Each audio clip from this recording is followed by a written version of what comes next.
ধরিত্রীর বুকে গজিয়ে ওঠা এই দুব্ব ঘাস দেখেছেন?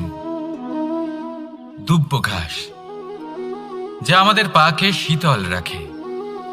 এতে যদি বসেন তাহলে মনে হবে নরম কোথাও বসে আছেন। এত ছোট হলেও কিন্তু এর মধ্যে গুণ আছে অনেকগুলি, আর যতটা ছোট এটা ততটাই বড় শিক্ষকও। কিভাবে? ভাবুন, পাতা ঝরার মরশুমের পরে সমস্ত পাতা একত্রিত হয়ে থাকে। একটা ছোট ফুলকি সবাইকে জ্বালিয়ে দিতে পারে, সমস্ত পাতা পুড়ে ছাই হয়ে যায়। কিন্তু এই ঘাসের কিছুই হয় না, সে যেমন ছিল তেমনই থাকে।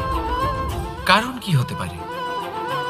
প্রথম কারণ, এরা ছোট হয়। দ্বিতীয় কারণ,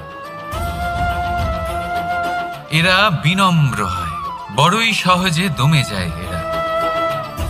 তৃতীয় কারণ, এদের মধ্যে নমনীয়তা থাকে। আপনিও নিজেকে এরকমই বানিয়ে ফেলুন।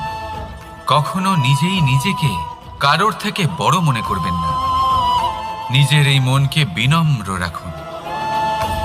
এবং সবথেকে বড় কথা, নিজের এই মনে সহানুভূতি, প্রেম আর বিশ্বাসের নমনীয়তা বজায় রাখবেন। যদি এরকম করতে পারেন তাহলে জীবন সবসময় সুখে কাটবে। রাধা রাধা।